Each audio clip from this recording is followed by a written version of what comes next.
오늘은 그 삼위일체에 대한 내용으로 좀 말씀을 나누려고 합니다. 삼위일체를 여러 가지 질문으로 만들어서 그 질문을 하나하나 살펴보는 방식으로 우리가 나눌 텐데, 오늘 말씀은 성경을 공부하는 시간이 되겠습니다. 삼위일체에 대한 많은 질문들이 오늘날 교회 안에 있습니다. 어떤 분들이, 또 많은 분들이 이런 질문을 합니다. 하나님이 세 분인데 어떻게 한 하나님처럼 생각하고 계획하고 역사할 수 있습니까? 세 분인데 어떻게 한 마음과 한 목적으로 움직일 수 있습니까? 예수님은 피조물이 아닙니까? 성령은 눈에 보이지도 않는 연기 같은 존재 아닌가요? 성령은 하나님이 아니라 하나님께로부터 나오는 파워이고 힘처럼 보입니다. 삼위일체 교리에는 문제가 많이 있습니다 하는 질문입니다.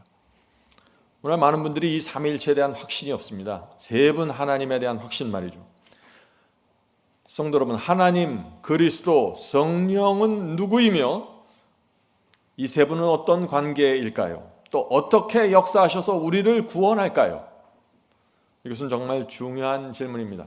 그리스도인이라면은 이런 문제를 반드시 성경에 의거해서 한번 살펴볼 필요가 있는 것입니다. 내가 믿는 분이 누구이며 어떤 분인지 아는 것은 우리 신앙의 기초라고 생각됩니다.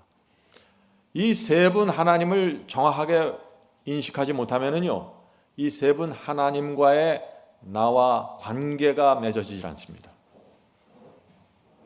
자, 그래서 우리 마음속에 이 질문을 가져야 되는 것입니다. 하나님, 성령, 그리스도는 이 세 분은 어떤 관계이십니까? 세 분이 모두 신입니까? 그분들은 우리를 어떻게 구원합니까? 하는 질문입니다. 여러분들은 이 질문에 대한 답을 갖고 있습니까? 오늘 우리가 이 문제를 나눌 때 진리의 영께서 저희와 함께 해주시기를 간절히 바랍니다. 자, 먼저 성경절 보겠습니다. 창세기 2장 24절입니다. 창세기 2장 24절. 이러므로 남자가 부모를 떠나 그 아내와 연합하여 둘이 한 몸을 이룰지로다. 성도 여러분, 성경은 두 사람이 한 몸이 될 수 있다고 말하고 있는 것입니다. 아담과 하와는 결혼을 했습니다. 한 마음으로 연합했습니다.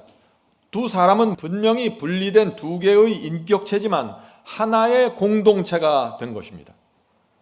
이것이 삼위일체를 이해하는 데 있어서 중요한 문제입니다. 저희 부부도 30년 동안 함께 살았습니다. 처음에 결혼했을 때는 생각 차이도 많았고 문화도 달랐고 언어도 달랐고 인생관도 달랐습니다. 연애할 때는 많이 비슷하다고 생각했는데 같이 살면서 보니까 많이 달랐어요. 그래서 당황하게 됐습니다.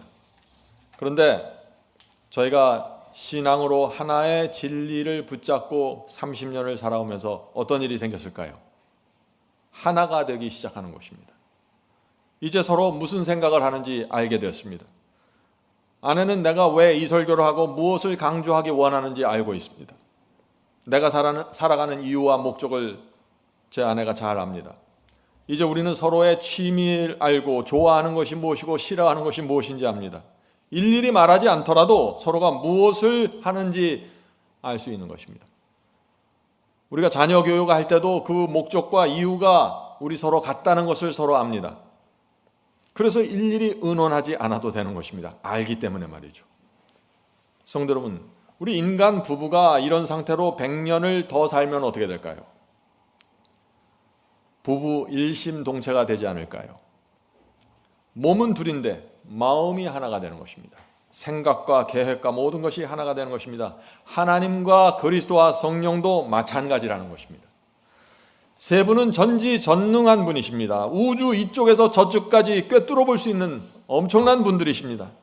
그분들이 이 우주를 만들었고 시작하셨습니다. 이 세 분은요, 얼마나 오래 함께 했을까요? 수억 년이요? 수백억 년 동안 함께 대화하고 함께 교제를 나눈 분들입니다. 세 분이 얼마나 서로에 대해서 알고 친밀할까요? 우리가 상상할 수 없을 정도일 것입니다. 이것이 삼위일체입니다. 세 분 하나님이 하나의 마음과 하나의 목적으로 역사하신다는 것은 전혀 이상한 것이 아닙니다. 100년을 함께 살아도 두 남녀가 하나가 일심동체가 될 수 있는데 수백억 년 동안 함께 하신 이 세 분 하나님이 삼위일체가 되는 것은 이상한 것이 아니죠. 오늘 우리 이 시간에 우주보다 더 크고 위대한 분을 살펴보려고 합니다. 그런데 한 분도 아니고 세 분이에요. 엄청난 규모의 진리입니다. 하나님을 공부하는 시간입니다. 우리가 이 시간에 신발을 벗고 주 앞에 나가지 않으면 하나님이 누군지 보지 못하게 될 것입니다. 인간 세상에 존재하는 분이 아니기 때문에. 어떤 분들은 삼위일체는 성경에 없습니다. 삼위일체라는 단어가 어디 있습니까? 라고 항의하죠.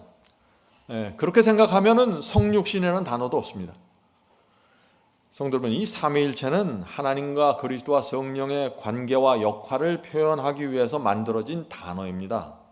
이 세상에 있는 어떤 단어도 이 세 분 하나님의 관계를 정확하게 표현할 수 있는 단어는 없습니다. 왜냐하면 이 세 분의 관계가 이 지상에서 찾아볼 수 있는 관계가 아니죠. 그래서 오늘 우리는 편의상 삼위일체라는 이 단어를 사용해서 세 분 하나님을 좀 살펴보려고 하는 것입니다. 자, 첫 번째 질문입니다. 오늘 질문들을 계속 던지면서 살펴보겠습니다. 첫 번째 질문, 하나님은 홀로 존재하는 유일신입니까? 아니면 복수의 하나님이십니까? 하는 질문입니다. 자, 성경은 태초부터, 성경의 제일 첫 번째 페이지부터 하나님을 복수라고 말하고 있습니다. 자, 창세기 1장 1절 2절 보겠습니다. 창세기 1장 1절 2절. 태초에 하나님이, 자, 여기서 이 하나님이라는 단어가 복수입니다. 엘로힘입니다. 하나님이 천지를 창조하시느니라. 자, 이 창세기 1장의 첫 문장부터 하나님이 복수로 나온다 하는 이 점이 중요한 것입니다. 땅이 혼돈하고 공허하며 흑암이 깊음 위에 있고 하나님의 신은 수면에 운행하시니라. 자, 천지를 창조하는데 하나님의 신이 수면에 운행한다고 했어요. 무슨 얘기예요? 지구를 창조할 때 하나님과 성령께서 함께 하셨다는 것입니다. 복수입니다. 사람을 창조할 때도 복수의 하나님이 나옵니다. 복수라는 것은 2명 이상이라는 것이죠. 창세기 1장 26절입니다. 우리의 형상을 따라 우리의 모양대로 우리가 사람을 만들고. 자, 창조부터 계속해서 2 이상의 복수가 나오는 것입니다. 내가 만들었다고 하지 않고 우리가 만들었다고 하는 것입니다. 우리를 닮았다고 하는 것입니다. 아담과 하와가 죄를 범하는 그 장면에서도 복수의 하나님이 나옵니다. 창세기 3장 22절입니다. 창세기 3장 22절. 보라, 이 하나님이 선악을 아는 일에 우리 중 하나가 되었습니다. 자, 성도 여러분, 하나님은 단수가 아니라 복수로 나오고 있다는 사실을 우리가 이해해야 되죠. 적어도 2분 이상의 하나님께서 존재하시고 함께 세상을 창조하신 것입니다. 에덴 동산에서 그래서 계속해서 2분 이상 복수, 위가 나오는 것입니다. we, our 이런 단어가 계속해서 나오는 것입니다. 자, 우리가 이것을 이해할 필요가 있습니다. 하나님께서는 항상 함께 역사하십니다. 우리 부부가 무엇을 의논할 때 함께 의논하죠? 마찬가지예요. 하나님께서는 항상 함께 역사하십니다. 어떤 일을 독단적으로 혼자 결정하지 않습니다. 하나님은 동쪽으로 가는데 성령은 서쪽으로 가지 않습니다. 항상 함께 움직이십니다. 그러므로 성경에서 어떤 일을 하나님께서 하셨다라는 기록이 나오면 그 일에 반드시 성령과 그리스도와 함께 동의하고 협력하셨다는 사실을 우리가 인정해야 합니다. 삼위일체입니다. 그리스도께서 이 세상에 성육신 하셨다면 그것은 그리스도 혼자 결정해서 이 땅에 내려온 것이 아니라는 것입니다. 나머지 2 하나님이 이미 동의하고 협력하고 함께 움직이셨다는 것입니다. 이것이 삼위일체라는 말씀을 이해하는 데 중요한 포인트입니다. 자, 이사야 6장 8절 보겠습니다. 이사야 6장 8절. 내가 또 주의 목소리를 들은즉 이르시되 내가 누구를 보내며 누가 우리를 위해 갈꼬? 나의 종들이 가야 되는데 누가 가야 되는가? 누가 우리를 위해서, 우리 새 하나님을 위해서 누가 갈 것인가? 여기서도 위가, 어스가 나오는 것입니다. 복수의 하나님이 나오는 것입니다. 성도 여러분, 세 분 하나님은 항상 같이 생각하고 함께 결정하고 하나의 공동체로서 역사하시는 것입니다. 우리를 구원할 때도 하나님 혼자 구원하는 것이 아니고 그리스도 혼자 구원하는 것이 아니고 이 세 분 하나님이 함께 나를 구원하고 여러분을 구원하는 것입니다. 항상 내 주변에 세 분 하나님이 관심을 갖고 오신다는 것입니다. 이 사실을 알면 정말 감동이 밀려오지 않습니까? 자, 그래서 성경에 이런 말씀이 나오는 것입니다. 많은 분들이 이런 말씀을 보면 혼돈해요. 신명기 6장 4절입니다. 신명기 6장 4절. 이스라엘아 들으라, 우리 하나님 여호와는 오직 하나인 여호와시니. 많은 사람들이 이 말씀을 붙잡고 여호와는 오직 하나입니다. 삼위일체가 아닙니다. 나머지 둘은 피조물이든지 다른 존재입니다. 여호와는 한 분입니다. 자꾸 이렇게 얘기하는 것이죠. 하나님은 복수인데 왜 여호와는 오직 하나라고 신명기서는 말할까요? 세 분 하나님이 한 분처럼 완전하게 연합해서 생각하고 판단하고 움직이고 역사하기 때문에 하나의 하나님이라고 여기서 또 부르시는 것입니다. 이것이 하나로 연합된 공동체라는 사실을 이해해야만 이 신명기의 이런 말씀들이 이해할 수 있다 하는 것입니다. 성도 여러분, 세 분 여호와는 오직 하나이다. 이것이 삼위일체의 중요한 사상입니다. 이 세 분 하나님이 따로따로 돌아다니면서 역사하시는 것이 아니에요. 굉장히 중요한 것입니다. 어떤 분들은 성령의 음성만 들으려고 해요. 나는 말씀은 상관없습니다. 나는 그리스도는 상관없어요. 나는 하나님도 상관없어요. 성령께서만 난 통화하면 됩니다. 소통하면 됩니다. 잘못됐다는 것입니다. 하나님과 소통하려면 세 분과 동시에 하는 것입니다. 자, 두 번째 질문 보겠습니다. 두 번째 질문. 창세기 1장의 천지 창조에 하나님과 성령께서 참여하셨는데 예수님도 그때 함께 하셨습니까? 삼위일체라면 예수님도 그 당시에 거기 있어야 되겠죠. 예수님이 정말 창조주가 맞습니까? 하는 질문입니다. 사도 요한은 이런 질문에 대해서 분명한 대답을 줍니다. 자, 요한복음을 시작하면서 사도 요한은 요한복음 1장 1절부터 예수님이 누구인지 분명하게 선포합니다. 요한복음 1장 1절과 2절입니다. 태초에 말씀이 계시니라. 이 말씀이 하나님과 함께 계셨으니. 자, 태초에 말씀이 계셨고 말씀으로 하늘과 땅을 창조하셨습니다. 그런데 이 말씀은 곧 하나님이시라. 그리스도가 태초에 누구와 함께 계셨고요? 하나님과 함께 계셨고. 자, 에덴 동산에서 몇 분이 계셨나요? 세 분이 계신 것입니다. 수면 위에 성령께서 거하셨고 하나님께서 말씀으로 창조하시고 거기 그리스도께서도 함께 계셨다 하는 것입니다. 세 분 하나님이 함께 운영하시고 함께 창조하시고 함께 역사하셨다 하는 것입니다. 자, 예수님도 창조주죠. 그러면 여기서 흔들리지 마셔야 합니다. 요한복음 1장 10절 보겠습니다. 요한복음 1장 10절. 그가 예수님입니다. 예수님이 세상에 계셨으며 세상은 그로 말미암아 지은 바 되었으되. 예수님이 창조주 맞습니까? 분명하죠. 예수께서 이 세상을 지으셨습니다. 결국 하나님, 성령 그리고 예수께서 천지 창조에 참여하신 것입니다. 자, 요한복음 1장 14절 보겠습니다. 요한복음 1장 14절. 말씀이 육신이 되어 우리 가운데 거하시며. 이건 놀라운 말씀입니다. 태초에 말씀으로 천지를 창조하셨는데 그 말씀이, 천지를 창조하신 그 말씀이 육신이 돼서 이 땅에 오셨다, 우리 가운데 오셨다 하는 것이에요. 우리가 그 영광을 보니 아버지의 독생자의 영광이요 은혜와 진리가 충만하더라. 그리스도는 태초에 천지를 창조하신 말씀이셨습니다. 하나님이셨습니다. 하나님, 성령, 예수님 이 세 분 모두가 천지 창조에 참여하셨다는 것입니다. 삼위일체가 분명한 것입니다.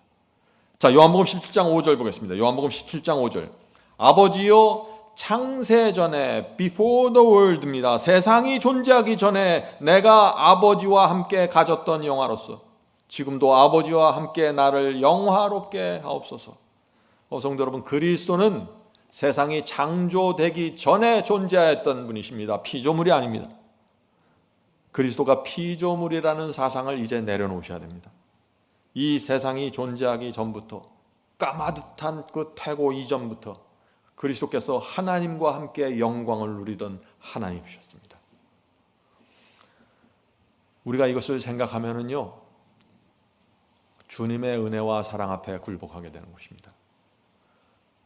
하나님이 우리를 구원하기 위해서 더러운 세상에 오셔서 조롱받고 채찍받으신 것입니다. 아무도 존재하지 않을 때 존재하였던 그리스도께서 사람을 위해서 엄청난 고통을 감수하신 것입니다. 성도 여러분, 십자가의 사랑과 희생이 얼마나 고귀한 것이라는 것을 이해하려면 예수께서 창조주 하나님이라는 사실이 마음에 정확하게 와닿아야 되는 것입니다. 오늘 많은 분들이 예수님을 피조물이라고 생각합니다. 어떤 교파에서는 교파 전체가 예수님을 피조물이라고 믿고 있죠. 그렇게 되면 하나님의 위대한 사랑과 자비와 희생을 보지 못한다는 것입니다. 그렇게 되면 우리 마음이 변화될 수 없는 것입니다. 세 하나님이 동시에 생각하고 동시에 판단하고 같은 뜻과 목적으로 움직이면서 사람을 구원하시고 세 분이 의논해서 합의해서 한 하나님을 내려가서 하나님을 이 땅에 내려보내서 십자가에 못 박기로 결정한 것인데, 그저 피조물이 어느 날 나와서 그저 피조물이 피를 흘리고 인간을 구원했다 하는 얘기가 되어버리면 이것은 아무것도 아닌 것이 되어버리는 것입니다. 그렇게 되면 예수님이 피조물이 되면 우리 마음이 변화되질 않습니다. 하나님의 은혜에 대한 그 빚진 자의 심령을 가질 수 없습니다. 그 하나님 포도나무의 가지로 붙여지는 경험이 무엇인지도 알 수가 없습니다. 창조주 하나님을 믿어야 거룩함으로 들어가게 되는 것입니다. 자, 세 번째 질문입니다. 세 번째 질문. 성령은 하나님이 아니고 하나님께로부터 나오는 힘과 파워입니다. 하나님께로부터 나오는 어떤 기운이 성령입니다 라고 믿는 사람들이 오늘 많이 있는 것입니다. 성령은 하나님과 예수님처럼 인격을 가진 독립된 존재가 아닙니다. 그러므로 삼위일체는 잘못된 교리입니다. 오늘날 어떤 분들이 이런 세 번째 질문을 갖고 있는 분들이 있는 것입니다. 그래서 제가 이 문제를 좀 나누려고 합니다. 성도 여러분, 성경이 성령을 어떻게 표현하는지 정확하게 보아야 합니다. 자, 에베소 4장 30절 보겠습니다. 에베소 4장 30절. 하나님의 성령을 근심하게 하지 말라. 성령은 어떤 분이에요? 근심하는 분이십니다. 근심하다는 말의 헬라어는 아프게 하다, 슬프게 하다 하는 것입니다. 하나님의 성령을 근심하게 하지 말라 하는 것은 성령을 슬프게 하는 일을 중단하라는 것입니다.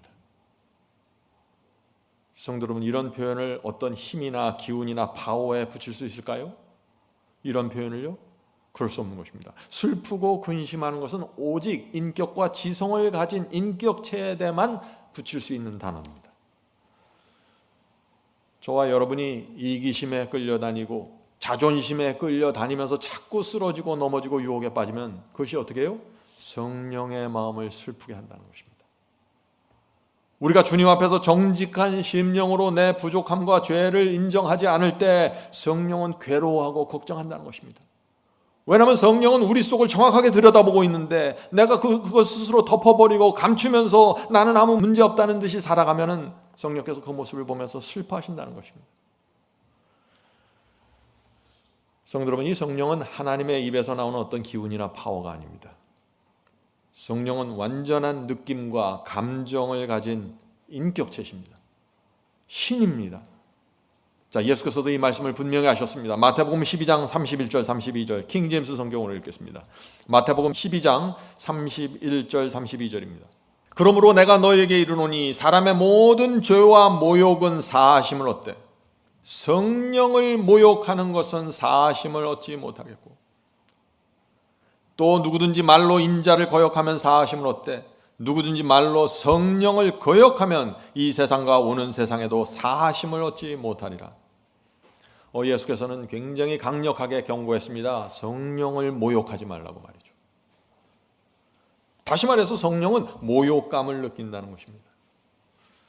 성령께서 우리 양심에 호소하시고 문제가 무엇인지 정확하게 보면서 접근하고 계시는데 호소하시는데 그것을 모른 척하고 외면해버리면 성령은 어떤 느낌을 받는다고요? 모욕감을 느끼신다고요. 그 죄는 사하심을 받을 수 없다고 말하는 것입니다. 양심에서 들려오는 성령의 음성을 거절하면은 성령은 아무 느낌이나 생각 없이 그래 넌 그렇게 살아라 나는 갈게 그러는 게 아니에요. 성령은 로봇가 아니라는 것입니다. 성령은 근심하고 슬퍼하고 모욕을 느끼시는 분입니다.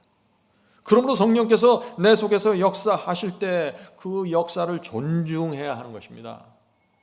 사랑하는 성도 여러분, 성령이 누구인지를 알면요, 우리의 삶이 변화됩니다. 성령께서 세미한 음성으로 나에게 역사하실 때 전적으로 굴복하는 신앙으로 들어가게 되는 것입니다. 성령이 누구인지 모르면은 성령과 아무런 인격적인 교제가 이루어질 수 없는 것입니다. 성도 여러분, 양심에서 의의 음성이 들려올 때 그래서 정직해야 되는 것이에요. 성령께서 나의 어떤 고질적인 습관을 지적해 줄 때 참 부끄럽고 수치스럽지만 정직해야 되는 것입니다. 왜냐하면 성령은 완전한 지성으로 우리를 꿰뚫어 보고 있는데 내가 그것을 밀어내고 모른 척하고 하면은 성령을 속이는 것입니다. 그것이 내 양심을 속이는 것이고, 그렇게 될 때 우리가 그 죄와 나쁜 습관에서 건진받을 수 없다는 것입니다. 자, 이제 정리하겠습니다. 우리 눈에 보이지 않는다고 해서 마치 성령을 어떤 연기 같은 존재로, 어떤 기운이나 힘이나 파워로 취급하지 마십시오. 성령은 하나님이시고 완전한 인격과 지성과 감성을 갖고 있는 신이십니다. 우리가 성령을 어떤 인격체로 존중하지 않으면 어떻게 될까요? 우리 심령 속에서 성령께서 역사하실 때 인식하지 못하게 됩니다. 그리고 성령을 거절하면서도 아무 생각 없이 하게 되는 것입니다. 그런 사람들은 변화될 수 없는 것이죠. 구원의 길을 갈 수 없는 것입니다. 죄에서 빠져나올 수 없는 것이죠. 그래서 굉장히 무서운 일입니다. 성령을 인격체로 취급하느냐, 인식하느냐, 아니냐, 여기서 신앙이 완전히 달라질 수 있는 것입니다. 자, 네 번째 질문입니다. 성령은 십자가 이후 오순절에 처음 나타나신 것이 아닙니까? 구약 성경에도 성령의 역사가 있었나요? 어떻게 생각하십니까? 성령께서는 창조 때 어디 계셨다 그랬어요? 창세기 1장에서 수면 위를 운행하셨다고 그랬습니다. 또 구약시대 성령께서 계속해서 나오셨습니다. 역사하셨어요. 엘리사 시대에도 성령이 계셨습니다. 열왕기하 2장 9절입니다. 열왕기하 2장 9절. 엘리사가 이르되 당신의 성령이 하시는 역사가 갑절이나 내게 있게 하소서 하는지라. 분명하죠? 이사야 선지자도 성령을 말했습니다. 이사야서 보겠습니다. 이사야 63장 11절. 백성과 양떼의 목자를 바다에서 올라오게 하신 이가 이제 어디 계시냐? 그들 가운데 성령을 두신 이가 이제 어디 계시냐? 구약 성경은 성령을 말하고 있는 것입니다. 사무엘 시대에도 성령의 역사로 사람들이 예언을 하는 장면이 나옵니다. 자, 사무엘상 보겠습니다. 사무엘상 19절 20절. 사무엘이 그들의 수령으로 선 것을 볼 때 하나님의 영이, 성령이 사울의 전령들에게 임함에 그들도 예언을 한지라. 성령께서 사울에게도 예언하는 능력을 주셨고 그 전령들에게도 또 예언을 하게 하신 것입니다. 성령의 역사가 구약시대 계속해서 나오는 것입니다. 자, 예수님이 살아있던 예수님 십자가 이전의 시대에도 성령이 있었을까요? 당연하죠. 마태복음 12장 32절 킹제임스 성경으로 봅니다. 마태복음 12장 32절. 또 누구든지 말로 인자를 거역하면 사하심을 얻되 누구든지 말로 성령을 거역하면 이 세상과 오는 세상에도 사하심을 얻지 못하니라. 성도 여러분, 예수께서 이 땅에 오셨을 때 예수님 혼자 역사하신 것이 아닙니다. 성령께서 예수님과 함께 역사하셨습니다. 삼위일체입니다. 항상 이 세 분은 같은 장소에 한 장면에 나오든지 나오지 않든지 간에 항상 이 세 분 하나님은 함께 역사하시고 함께 움직이십니다. 나사렛 예수가 하나님이라는 사실을 누가 바리새인들의 마음과 유대인들 마음속에 알려주셨을까요? 성령께서 하신 것입니다.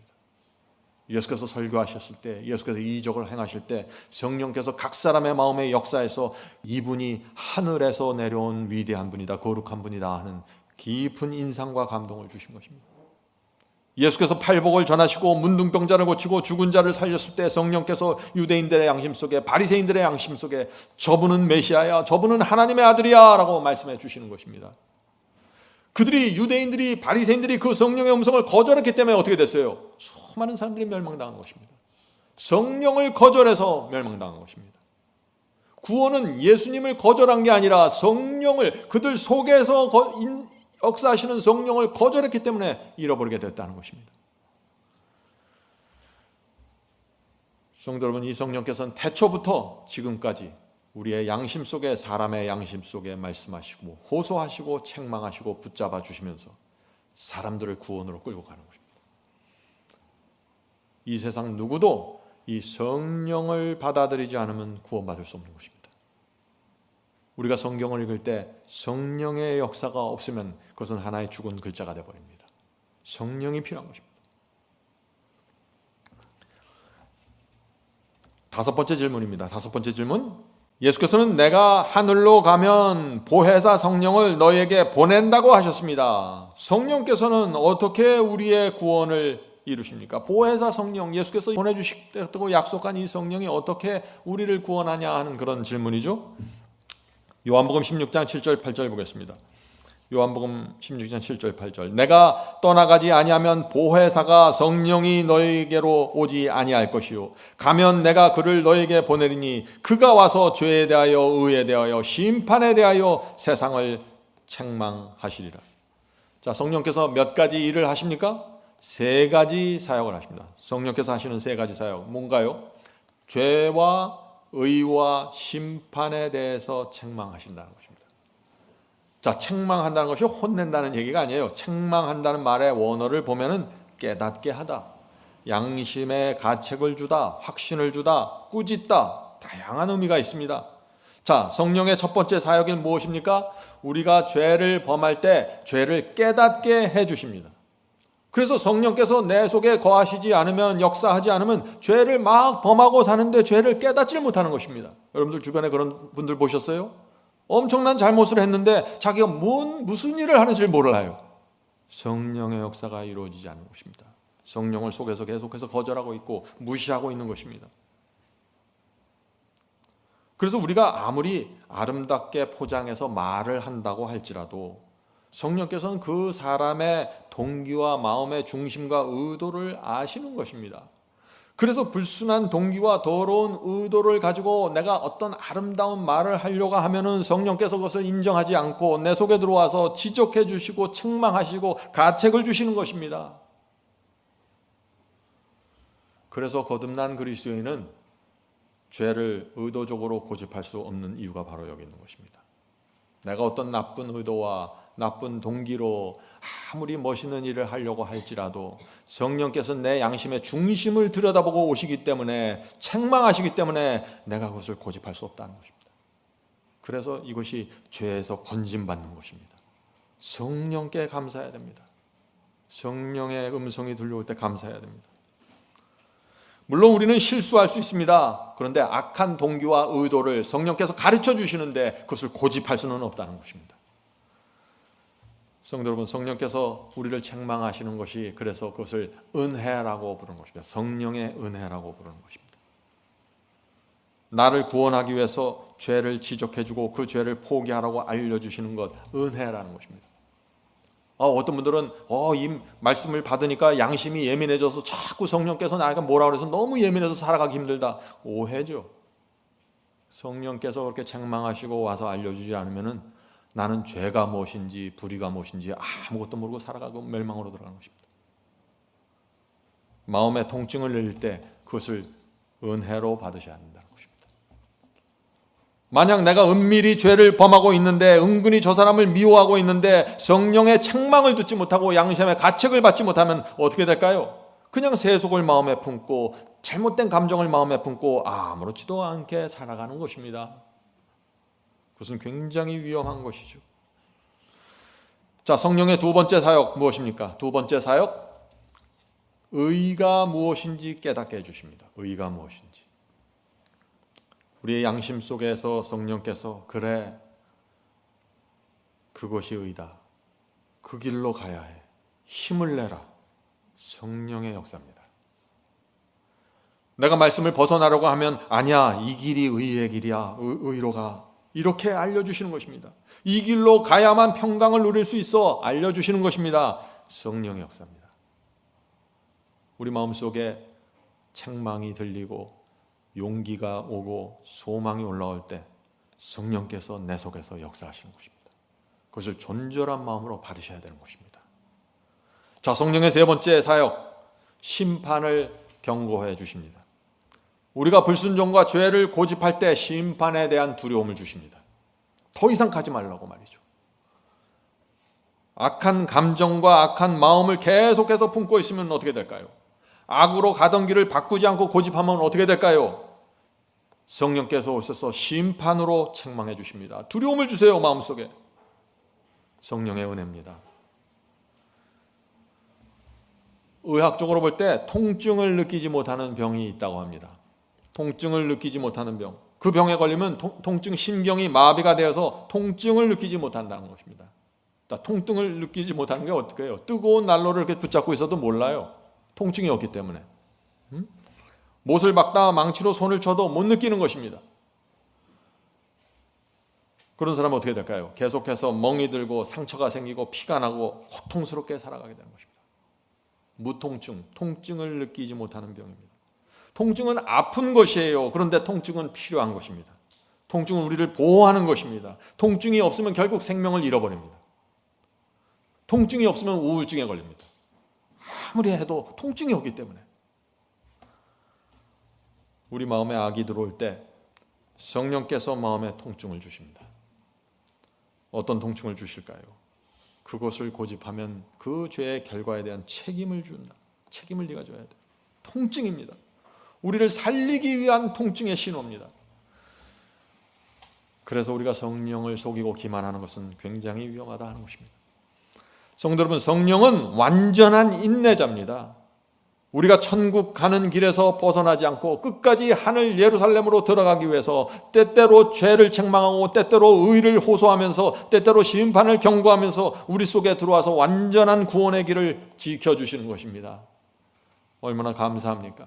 성령이 없다면 우리는 참담한 생활을 살게 되는 것입니다. 성도 여러분, 오늘부터 성령을 믿고 신뢰하십시오. 성령께서 인도하실 때 겸손하게 따라가야 됩니다. 성령은 하나님이십니다. 여섯째 질문입니다. 여섯째 질문. 예수께서는 성령을 또 다른 보혜사라고 하셨습니다. 예수께서는 성령은 다른 보혜사라고 했으므로 성령을 하나님으로 생각하면 안 됩니다. 왜냐하면 다르기 때문에. 예수님이 다른 보혜사라고 했기 때문에 하는 얘기죠. 삼위일체는 문제가 있습니다 하고 생각하는 분들이 많아요. 자, 요한복음 14장 16절에 그 말씀이 있습니다. 내가 아버지께 구하겠으니 그가 또 다른 보혜사를, 여기서 다른이라는 것은 another이죠. 원어로 알로스입니다. 다른 보혜사를 너희에게 주사 영원토록 너희와 함께 있으리니. 자, 많은 사람들이 이렇게 생각하는 것이에요. 예수께서 이 성령을 다른 보혜사로 했다. 그래서 이 다른 보혜사는 예수님과 다른 분이다. 성령은 예수와 같지 않아. 둘 중에 하나는 신이 아니야. 둘이 서로 다르기 때문에 이렇게 해석을 하는 것입니다. 근데 이 다른이란 말을 헬라어 알로스죠. 이 알로스의 원어의 의미를 보면은요, 같은 종류이지만 서로 다르다는 뜻입니다. 같은 거예요. 그런데 다른 거예요. 이걸 알로스라고 부릅니다. 자, 예를 들면 이거예요. 내가 바나나를 먹고 있는데 같은 바나나를 하나 더 주세요 할 때 알로스입니다. 두 번째 먹는 바나나도 바나나예요. 그런데 다른 거예요. 이게 알로스예요. 다시 말해서 성령과 예수님은 같은 종류이지만 서로 다른 존재라는 것입니다. 내가 아버지께 기도하겠으니 그가 또 다른 보혜사, 알로스 보혜사를 너에게 주사. 자, 이제 이 의미가 이해가 되시죠? 예수께서 지금 이렇게 말씀하시는 것입니다. 나는 지금까지 너희의 보혜사였다. 내가 지난 3년 동안 너희들과 함께 다니면서 대화하고 상담해주고 진리를 가르치고 죄를 지적해 주었고 위로하고 용기를 주었지. 그것이 내가 보혜사의 역할을 한 거야. 그런데 이제 내가 너희를 떠나서 하늘로 올라가면 너희에게 또 다른 보혜사, 알로스 보혜사가 있는데 이 보혜사 성령은 나와 같은 하나님이고 나와 같은 종류의 하나님이고 나처럼 너희를 양육하고 나처럼 너희와 대화하고 나처럼 너희를 상담하면서 보살펴 줄 거야. 나는 하늘로 떠나지만 이 성령 보혜사는 영원히 너희와 함께 있을 거야. 염려하지 마라. 그가 너희를 세상 끝까지 인도할 거야. 예수께서 바로 이 말씀을 하신 것입니다. 그래서 그리스도와 성령 이 두 하나님께서 협력하는 모습을 말하는 것입니다. 나도 보혜사인데 다른 보혜사가 올 거야. 그가 너희를 지켜줄 거야. 성도 여러분, 이 성령은 연기 같은 허망한 존재가 아닙니다. 성령은 예수님을 대신해서 우리를 인도하시는 하나님입니다. 예수께서 이 땅에서 제자들을 인도하셨던 것처럼 성령께서 우리를 인도하시는 것입니다. 우리의 하나하나를 살피면서 도와주시고 계속해서 하늘 예루살렘을 향해서 계속해서 인도하시고 보살펴 주신다 하는 것입니다. 성령은 중요한 하나님이십니다. 성령은 진리가 무엇인지 가르쳐 주시고 마음속에 확신을 주시고 또 어떤 때는 책망하시면서 계속해서 하늘 가는 길을 가게 만드는 것입니다. 얼마나 감사합니까? 자, 그렇다면 어떤 사람들이 이 성령의 인도를 따를 수 있을까요? 어떤 사람들이? 자기를 낮추는 자입니다. 성령의 음성과 성령의 호소가 들려오는데 내 뜻을 세워버리면, 내 감정을 세워버리면 어떻게 돼요? 성령을 따라갈 수 없는 것이죠. 나를 낮추고 귀를 기울이고 성령의 인도하심을 따라가는 것. 이렇게 하는 사람은 절대 구원을 잃어버릴 수가 없어요. 실수하고 넘어질 수 있습니다. 그러나 구원을 잃어버릴 수는 없는 것입니다. 내가 아버지께 기도하였으니 그가 또 다른 보혜사를 파라클레토스 너희에게 주사. 자, 여기서 이 앞에서는 다른이라는 단어의 원어를 살펴보았죠. 여기서는 지금 보혜사라는 단어의 원어를 살펴보는 것입니다. 보혜사 파라클레토스입니다. 자, 여기서 헬라어 파라클레토스가 성령 보혜사를 나타내는 것입니다. 자, 그런데 요한일서에서는 똑같은 이 원어 파라클레토스가 예수님을 나타내는 데 사용되었다는 것입니다. 자, 그 말씀을 보시죠. 요한일서 2장 1절입니다. 요한일서 2장 1절. 만일 누가 죄를 범하면 아버지 앞에서 우리에게 대언자가 있으니, 여기서 대언자가 파라클레토스입니다. 대언자가 있으니 곧 의로우신 예수 그리스도라. 자, 요한복음에서는 파라클레토스 성령이고 요한일서에서는 파라클레토스 예수 그리스도라고 지금 표현하는 것입니다. 무슨 뜻인가요? 그리스도는 하늘의 하나님의 앞에서 파라클레토스로서 중보하신다는 것이고, 성령은 이 땅에서 파라클레토스로서 우리를 인도하신다는 것입니다. 하늘에서는 대언자로 예수께서 계시는데 그것도 파라클레토스고, 이 땅에서는 성령께서 보혜사인데 그것도 파라클레토스. 똑같은 단어를 이렇게 적용한다는 것입니다. 무슨 뜻이에요? 성령과 그리스도는 동등한 위치에 있는 두 분 하나님이라는 것입니다. 똑같은 단어를 그래서 적용하는 것입니다. 성도 여러분, 세 분 하나님의 역사를 보셔야 됩니다. 세 분 하나님이 하늘과 땅에서 어떻게 역사하고 계신지 보아야 하는 것입니다. 세 분 하나님이 인간을, 저와 여러분을 구원하시기 위해서 하나의 목적을 이루시기 위해서 한 마음과 한 뜻으로 지금 운행하시는 것입니다. 날마다 우리를 찾아오시는 것입니다. 세 분 하나님이 말이죠. 놀라운 비전 아닙니까? 아침에 일어나면 세 분 하나님이 내게 오시는 것입니다. 에덴 동산에서 아담과 하와를 만나게 해서 세 분 하나님이 오셨습니다. 아침마다 세 분 하나님이 우리를 찾아오시는 것입니다. 오늘 하루 우리 셋이 너를 붙잡고 인도하겠다. 얼마나 감동적입니까? 성도 여러분, 세 분 하나님을 그래서 만나야 하는 것입니다. 두 분만 만나면 안 됩니다. 한 분만 만나도 안 돼요. 삼위일체를 정확하게 보시고 세 분을 만나야만 우리 마음속에 감동이 생기는 것입니다. 우리를 구원하기 위해서 이 세 분 하나님께서 하늘과 땅을 움직이면서 역사하시는 그 모습을 보고 날마다 나를 찾아오시는 그 모습을 볼 때 우리 마음에 감동과 은혜가 밀려온다 하는 것입니다. 그런데 안타까운 사실은 뭡니까? 오늘 많은 분들이 예수님을 피조물로 생각하고 또 많은 분들이 성령을 하나님으로 보지 않고 어떤 기운이나 힘이나 파워로 생각한다는 것입니다. 그렇게 되면 어떻게 될까요? 세 분 하나님 중 한 분을 오해하고 놓치게 되죠. 인격적인 관계가 끊어져 버립니다. 그렇게 되면 신앙에 문제가 생길까요? 당연히 생기죠. 세 분 하나님의 사랑과 은혜를 깊이 느끼지 못하게 됩니다. 우리의 신앙이 이 세 하나님의 의도에서 벗어나 버립니다. 세 분 하나님의 역사를 다 받지 못하게 돼요. 열심히 신앙을 하는 것 같지만 그 심령이 자꾸 메말라지고 생명과 접촉하지 못하게 되는 것입니다. 예수님은 나는 길이요 생명이라고 했는데 예수님을 피조물로 보면은 이 세 가지를 놓쳐버리는 것입니다. 성도 여러분, 사탄은 우리가 이 세 분 하나님과 모두 접촉하는 것을 아주 싫어합니다. 왜요? 우리가 성령과 그리스도와 하나님을 정확하게 접촉하기 시작하면 우리의 구원이 세워져 버립니다. 세 분 하나님의 보호와 보살핌을 받는 성도들, 사탄은 건드리지 못합니다. 이제 성도 여러분, 삼위일체 하나님을 받으시기 바랍니다. 완전한 진리 속으로 들어가게 되길 간절히 바랍니다. 자, 일곱째 질문입니다. 일곱째 질문. 자, 성령의 역사는 어떻게 이루어집니까? 성령께서 우리의 기도에도 개입하시고 우리의 방언과 은사에도 개입하시고 복음을 전하는 일에도 개입하시나요? 하는 질문입니다. 굉장히 실제적인 질문이죠. 성령께서는 우리의 모든 일에 아주 깊이 개입하시고 단식하십니다. 로마서 8장 26, 27절입니다. 로마서 8장 26, 27. 오직 성령이 말할 수 없는 탄식으로 우리를 위하여 친히 간구하시니라. 자, 성령께서 우리를 위해서 깊이 탄식한다고 했습니다. 이 탄식이라는 단어는 인격체에게만 가능한 거죠. 어떤 기운이나 힘이나 파워에 이 탄식한다는 표현을 쓸 수 없죠. 성령은 인격체입니다. 하나님이십니다. 계속해서 읽겠습니다. 마음을 감찰하는 이가 성령의 생각을 아시나니 이는 성령이 하나님의 뜻대로 성도들을 위하여 간구하심이라. 자, 무슨 뜻인가요? 기도할 때 어떤 때 우리가 진심으로 기도해도 그 기도 내용이 하나님의 뜻과 어긋날 수 있다는 것입니다.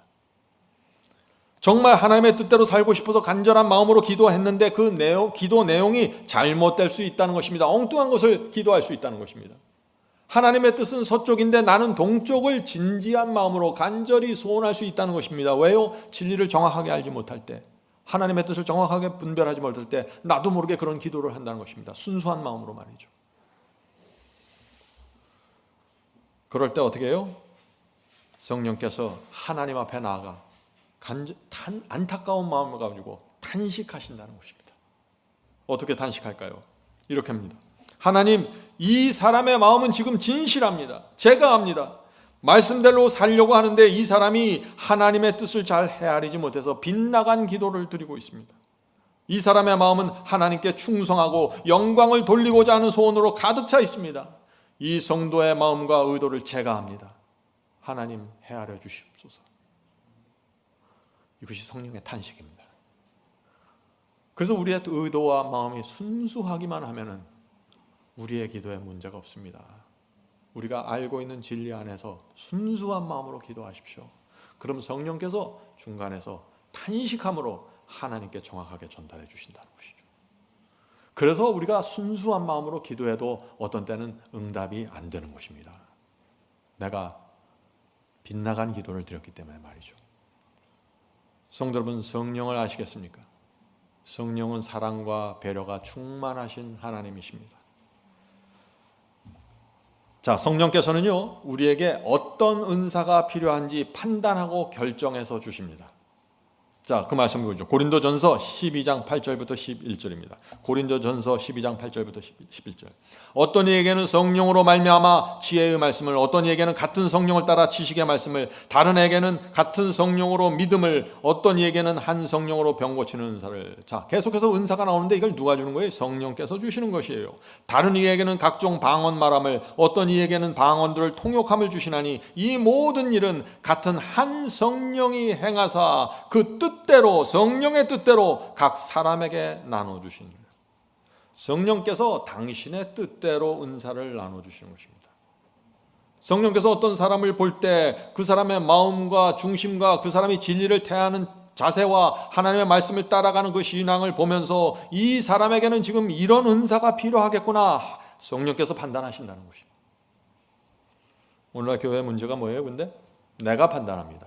주님, 나는 방언이 필요합니다. 나는 병 고치겠습니다. 이거 주세요. 이게 아니라는 것이에요. 판단은 하나님께서 하십니다. 성령께서 하시는 것이에요. 성도 여러분, 이 은사는 인간이 결정하는 것이 아닙니다. 은사가 뭐예요? 왕이 주는 선물이에요. 왕이 결정하는 거예요. 이거는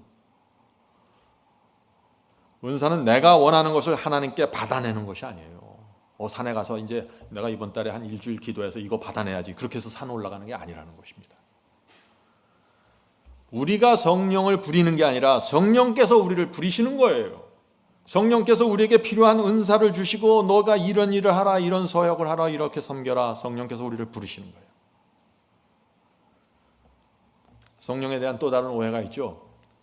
어떤 분들은 이 성령을 하나님께서 시키시는 대로 하는 심부름꾼으로 생각하는 거예요. 하늘에서 뜻을 정하면 성령께서 밑에서 종처럼 일한다, 이렇게 생각하는 분들이 있어요. 또 아니죠. 성령은 분명히 여기 나오죠. 스스로 판단하고 뜻을 정하셔서 움직이십니다. 성도 여러분, 오해하지 말아야 됩니다. 하나님과 성령과 그리스도 한 마음과 한 뜻으로 역사하는데 어디 안에서 역사하냐면은 성경 말씀 안에서 그 역사가 이루어져요. 굉장히 중요한 개념입니다. 성경 말씀과 충돌하면서 이루어지는 하나님의 역사는 없습니다. 그래서 성경에서 벗어나서 인도하는 성령의 역사도 없어요.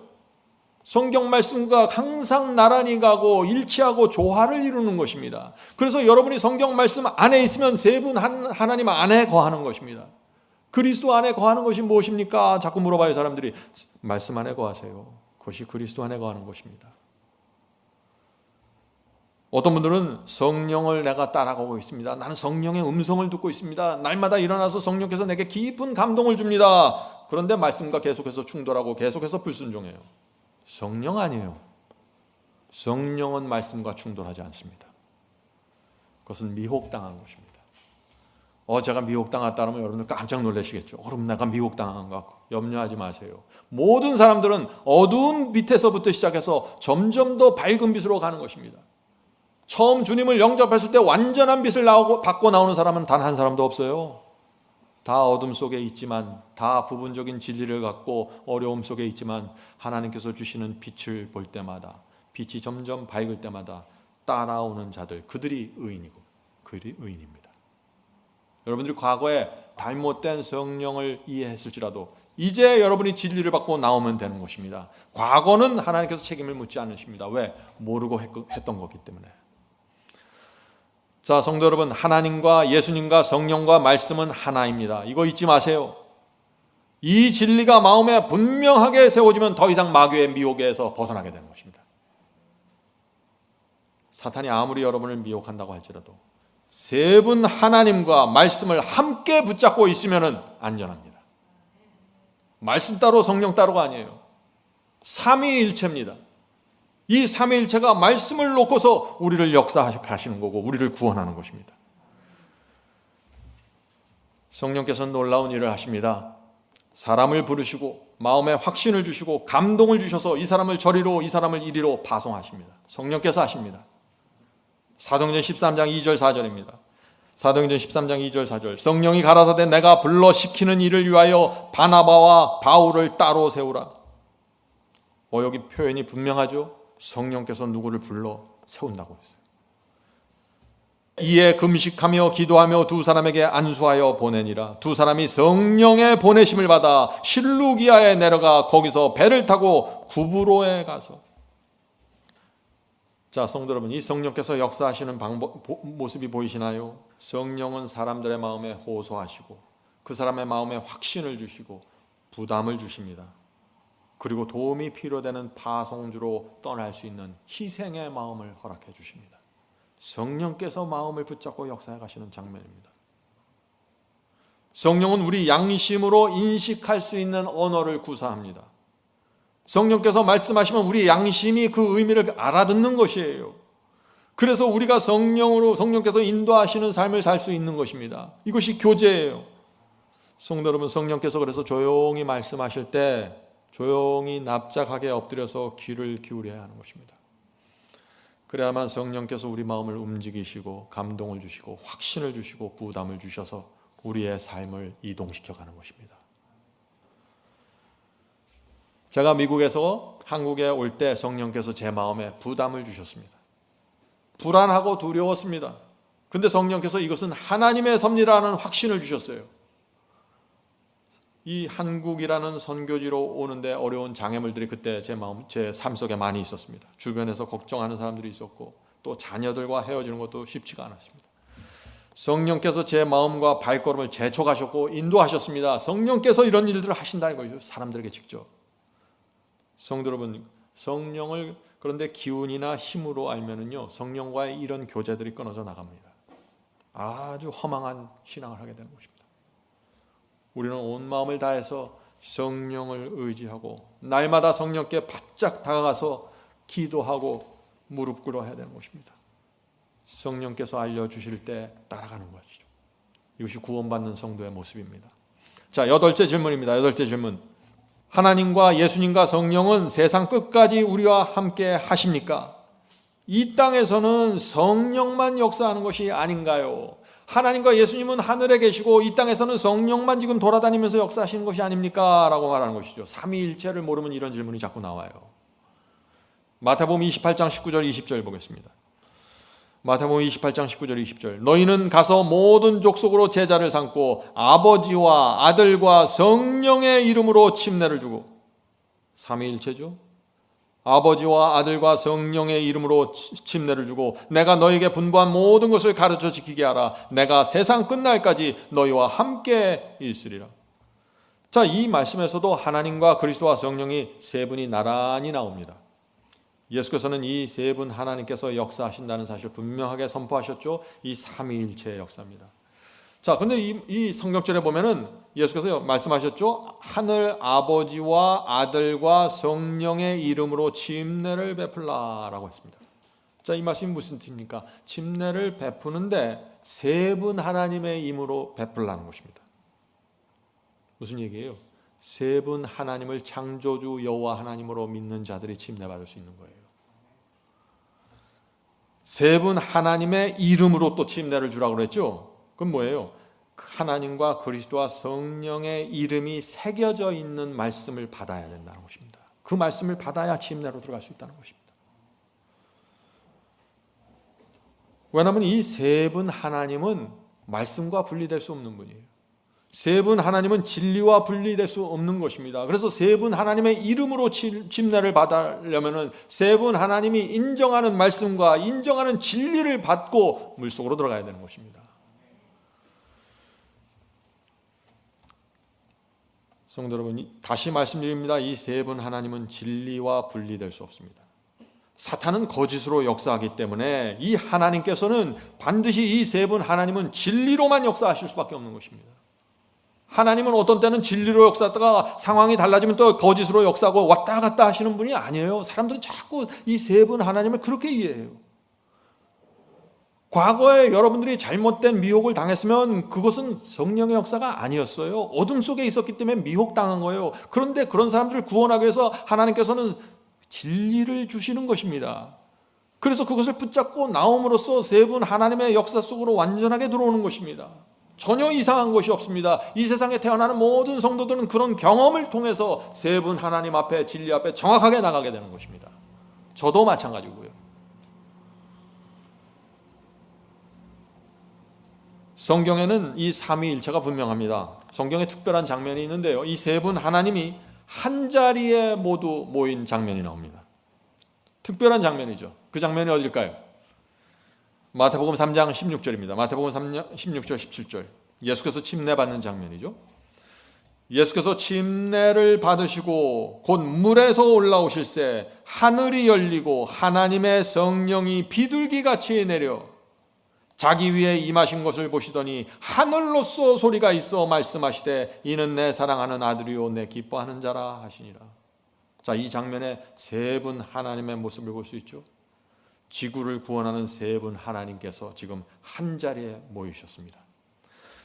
예수께서는 어디 계세요? 그리스도께서는 요단 강물 안에 들어가 계셨고 하나님께서는 하늘에서 이는 내 사랑하는 아들이라 하는 목소리를 보내주셨고 성령은 예수님의 머리 위에 비둘기같이 임했다 그랬습니다. 세 분이 다 독립된 위치에서 한 자리에 모여 있는 것입니다. 하나의 목적을 이루기 위해서 말이죠. 삼위일체입니다.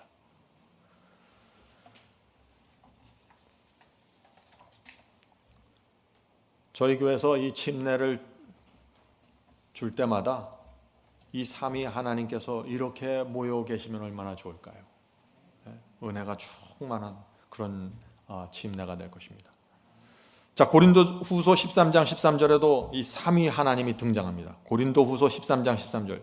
주 예수 그리스도의 은혜와 하나님의 사랑과 성령의 교통하심이 너희 무리와 함께 있을지어다. 이 장면도 삼위일체죠. 세 분 하나님이 각각 다른 특징을 갖고 다른 성품을 갖고 성도들에게 역사하시는 모습입니다. 하늘의 세 분이 이 역사하는 이 장면이 얼마나 감동적입니까?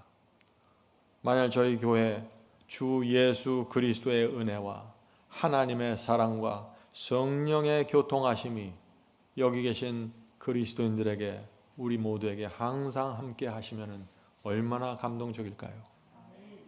삼위 하나님의 역사가 이루어지는 것입니다. 자, 아홉 번째 질문입니다. 아홉 번째 질문. 시편에서, 자, 이 질문은 중요하죠? 아홉 번째 질문. 시편에서 하나님께서 그리스도를 낳았다고 했고 히브리서에서도 내가 너를 낳았다고 했습니다. 예수님은 하나님이 아닙니다. 예수님은 피조물입니다. 왜요? 낳았다고 했으니까. 하나님의 아들이라고 했고 낳았다고 했으니까. 오늘날 기독교 안에 그리스도를 피조물로 보는 교파가 있죠. 이 성경절에 굉장히 강조점이 있는 것입니다. 근데 예수님이 한번 상식적으로 생각해 보시죠. 예수님이 피조물이라고 하면 어떤 문제가 생깁니까? 하나님께서 하늘에 평안하게 앉아주시고 피조물을 하나 만들어서 이 땅에 내려보내신 것이에요. 그리고 그 피조물을 통해서 사람들을 구원하시고 죄를 해결하신 것입니다. 여기 어떤 사랑이 느껴지시나요? 우주 전쟁은 하늘에서 일어난 전쟁이에요. 하나님과 사탄 사이에 일어난 전쟁입니다. 피조물이 이 땅에 내려와서 고통나면서 이 문제를 고칠 수 있는 그런 전쟁이 아니에요. 일개 피조물이 십자가에 달려서 온 인류의 죄의 문제를 해결하고 구원했다는 그 복음, 그런 복음에 무슨 파워가 있겠습니까? 그런 복음으로는 죄인의 마음을 회개할 수 없습니다. 하나님이 죽었다 그래야 사람들이 감동을 하는 것입니다. 하나님의 죽음 아니면은 복음이 될 수가 없는 것입니다. 피조물이 피를 흘리고 죽었기 때문에 피조물이 용서받게 됐다는 복음. 그런 복음은요, 하나님의 희생과 사랑을 아주 그냥 헐값에 팔아넘기는 복음이 될 수밖에 없다는 것입니다. 피조물이 피조물을 구원했다는 이야기, 참 허망한 이야기입니다. 그런 복음에는 능력이 없고 영혼을 죄로부터 건질 수 없는 그 거짓 복음이다 하는 것입니다. 자, 그리스도를 피조물이라고 주장하는 분들이 주장하는 성경절 하나 더 보겠습니다. 이것입니다. 시편 2장 7절입니다. 시편 2장 7절. 내가 영을 전하노라. 여호와께서 내게 이르시되 너는 내 아들이라. 오늘 내가 너를 낳았도다. 분명하죠. 내가 너를 낳았어. 너는 내 아들이고 내가 너를 낳았어. 그러니까 피조물이 아닙니까? 예수는 피조물이 아닙니까? 하고 이제 주장하는 것입니다. 성도 여러분, 근데 이 말씀은요, 그리스도에 대한 예언입니다. 너는 내 아들이라. 오늘날 내가 너를 낳았다 하는 이 예언이 무슨 뜻일까요? 사도행전에서 이 말씀의 의미를 정확하게 풀어놓습니다. 자, 사도행전 보겠습니다. 사도행전 13장 30절부터 33절입니다. 사도행전 13장 30절부터 33절. 하나님이 죽은 자 가운데서 저를 그리스도를 살리신지라. 갈릴리로부터 예루살렘에 함께 올라간 사람들에게 여러 날 보이셨으니. 자, 하나님이 그리스도를 무덤에서 부활시키고 살리셨어요. 그런 다음에 예루살렘 안에 들어가게 해서 여러 사람들 앞에 여러 날 동안 보여주셨습니다. 주님의 부활의 증거를 백성들 앞에 보여주신 것이죠. 자, 계속해서 읽겠습니다. 저희가 이제 백성 앞에 그의 증인이라. 우리도 조상들에게 주신 약속을 너희에게 전파하노니. 자, 약속을 전파한다는데 여기 약속이 무슨 약속이에요? 시편에서 약속하신 하나님께서 너를 낳겠다 하는 그 약속입니다. 하나님께서 그리스도를 부활시킨다는 약속입니다. 그 약속을 유대인 조상들에게 주었고 지금 여기서 이루어졌다 하는 것입니다. 자, 그럼 그 약속이 무엇인가? 계속해서 읽겠습니다. 조상들에게 주신 약속을 너에게 전파하노니. 시편 둘째 편이 몇 장이에요? 시편 2장을 말하는 것이죠. 시편 둘째 편에 기록한 바와 같이 너는 내 아들이라. 오늘 너를 낳았다 하셨고. 놀라운 말씀이시죠? 시편 2장에서 내가 너를 낳았다 하고 한 그 예언이 결국은 무슨 뜻이에요? 하나님께서 주님을 부활시켜 주시겠다는 약속이에요.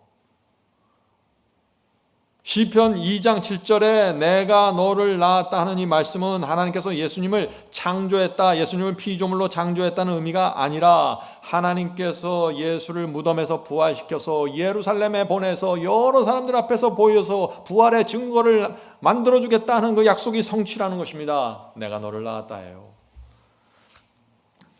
성도 여러분, 이 성경을 연구할 때 조심해야 될 것이 있어요. 그래서 무엇입니까? 이 성경은 히브리인의 사상과 문화 속에서 기록되었다는 것이에요. 한국 사람이 나았다는 말과 히브리 사람들이 나았다는 말이 다를 수가 있다는 것입니다. 히브리인의 사상으로 기록되었고 더구나 2000년 전에 기록되었어요. 그런데 많은 사람들이 이 말씀을 그냥 쉽게 덜썩 가져갖고 현대인의 사고방식으로 한국식으로 해석해버리는 것입니다. 여기서 많은 문제들이 생겨요. 성경을 그렇게 읽으면요, 어떤 때는 큰 문제에 빠집니다. 저 성도 여러분, 그리스도는 하늘에서 하나님이셨어요. 그런데 예언의 때가 차면서 하나님께서 성령을 통해서 그리스도를 인간 여인의 태 속에서 잉태케 하신 것입니다. 자, 그 말씀을 한번 읽어보죠. 그 말씀 히브리서 1장 5절입니다. 하나님께서 어느 때 천사 중 누구에게 네가 내 아들이라, 오늘날 내가 너를 낳았다 하셨으며 또다시 나는 그에게 아버지가 되고 그는 내게 아들이 되리라 하셨느뇨. 자, 지금 계속해서 내가 네 아버지다, 내가 너를 낳았다, 이런 표현들이 성경에 나오죠. 시편에 나오고 히브리서 나오고, 이 말씀을 정확하게 이해해야 된다는 것입니다. 자, 지금 이 말씀이 무슨 뜻입니까? 내가 너를 낳았다, 너는 내 아들이고 나는 내 아버지다. 이 말이 무슨 뜻이에요? 여기 분명히 나왔죠. 하나님께서 어느 때 천사 중 누구에게 이 말을 했냐 하는 것입니다. 다시 말해서 하나님께서는 어떤 천사에게도 이런 표현은 한 적이 없다는 거예요. 지금 히브리서 말씀을 잘 읽어보세요. 어떤 천사에게도 내가 너를 낳았다, 너는 내 아들이고 나는 내 아버지다, 이렇게 표현한 적이 없다. 어떤 천사들에게도. 다시 말해서 그리스도는 피조물인 천사와는 비교할 수도 없는 존재다. 지금 히브리서를 그렇게 얘기하는 거예요.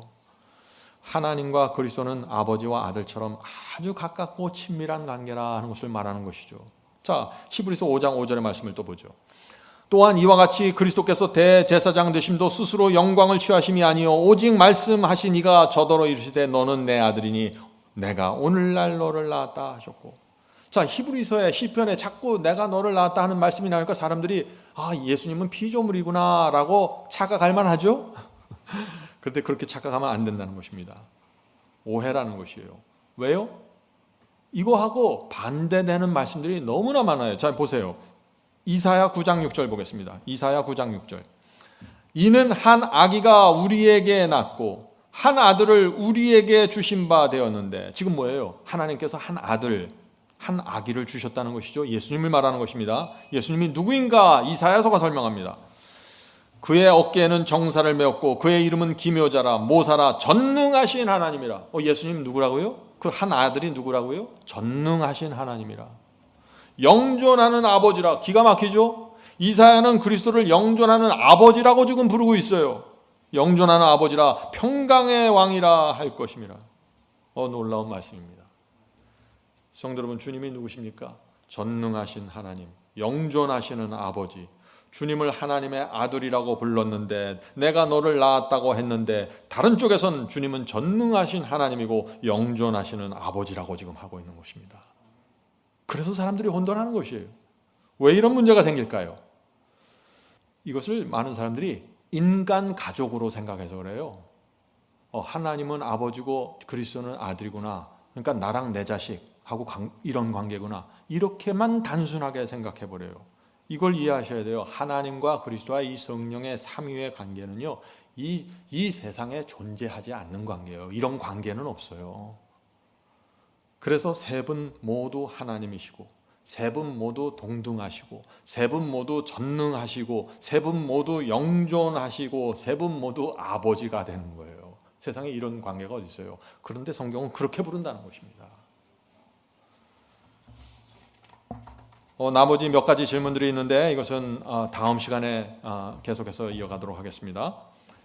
자, 오늘 말씀을 마치겠습니다. 전쟁이 생기면은요, 그 전쟁에 승리하기 위해서 어떻게 합니까? 육해 공군이 모두 달려가서 전쟁을 합니다. 하늘과 땅과 바다에서 치열한 전쟁을 벌입니다. 성도 여러분, 지금 사탄과 세 분 하나님 사이에 치열한 전쟁이 벌어졌습니다. 하늘과 땅과 바다에서 전쟁이 일어나는 것입니다. 우리의 삶 속에서 날마다 치열한 전쟁이 벌어지는 것입니다. 그 전쟁 속에서 하나님의 아들 그리스도께서 십자가에 매달려 죽으셨어요. 이것은 일개 피조물이 죽은 것이 아닙니다. 하나님의 아들이 온갖 고통을 당하고 죽은 것입니다. 이런 죽음을 내놓고 그리스도의 죽음을 통해서 이 삼위 하나님께서, 세 분 하나님께서 우리의 성품과 우리의 사랑과 우리의 희생이 무엇인지 보여주시는 것이에요. 그리고 세 분 하나님이 날마다 우리에게 오서 우리의 마음을 붙잡고 우리를 믿고 따라오라고 하시는 것입니다. 그리고 말씀을 보여주시는 것입니다. 너희들이 내가 너에게 준 이 성경 말씀대로 믿고 따라오면은 너희는 우리가 인도하는 대로 끝까지 갈 수 있어. 그러면서 성령께서 날마다 우리 마음 문을 두드리시는 것입니다. 문을 열어달라고 말이죠. 이것이 하나님과 사탄의 새 하나님의 전쟁입니다. 성도 여러분, 이제 곧 그리스도께서 오십니다. 예수께서 오실 때 예수님 혼자 이 땅에 오실까요? 아니죠. 삼위일체 세 분 하나님이 지구로 내려오십니다. 요한계시록에 그 말씀이 있죠. 천천만만의 천사를 끌고 오십니다. 그날 우주 전쟁이 끝나게 되는 것입니다. 그날 슬픔과 고통이 사라지고 그날 우리의 몸이 공중으로 뜨게 될 것입니다. 세 분 하나님이 우리를 뜨게 하는 것입니다. 하늘 예루살렘 향해 영원한 우주 여행을 하게 될 것입니다. 우리가 그날 실제적인 감격으로 떨게 될 것입니다. 부디 그날까지 이 세 분 하나님의 인도하심을 따라가게 되길 간절히 바랍니다. 하늘에 계신 저희들의 아버지, 이제부터 저희 마음속에 세 분 하나님을 모실 수 있도록 도와주시옵소서. 하나님의 사랑과 그리스도의 은혜와 성령의 교제가 항상 저희 속에서 이루어질 수 있도록 도와주시옵소서. 날마다 아침마다 세 분 하나님이 저희를 찾아오신다는 사실을 잊지 않도록 하여 주시고, 세 분 하나님의 보호와 천천만만 천사들의 인도 속에 저희가 하늘 가는 도성을 향해 가고 있다는 사실 기억하게 도와주시옵소서. 하늘에 계신 아버지, 어떻게 이런 위대한 보호와 권능 속에서 저희가 구원을 잃어버릴 수 있겠습니까? 그럴 수 없습니다. 주여, 이제부터 세 분 하나님을 모시고 마음을 바치고 살 수 있도록 날마다 성령께 굴복하도록 도와주시옵소서. 성령의 특별한 인도하심이 필요합니다. 오늘 이 시간에 각 개인에게 역사해 주셔서 저희의 순결한 마음을 체크해 주시고 저희의 동기와 의도를 확인시켜 주시옵소서. 저희가 가고자 하는 길이 어떤 길인지 저희 마음속에 알려주시고 부담을 주시고 확신을 주셔서 저희가 결정할 수 있도록 도와주시옵소서. 하늘에 계신 아버지, 이 교회 안에 세 분 하나님의 역사가 날 풍성하게 이루어지기를 간구합니다. 또 이 교회까지 찾아온 우리 교우들 주께서 아시오니 그들 영혼 속에 있는 고민을 주께서 해결해 주시고 세 분 하나님과 말씀을 붙잡고 인생의 모든 숙제가 해결되게 되기를 간절히 바랍니다. 예수님의 이름으로 간절히 기도드립니다. 아멘.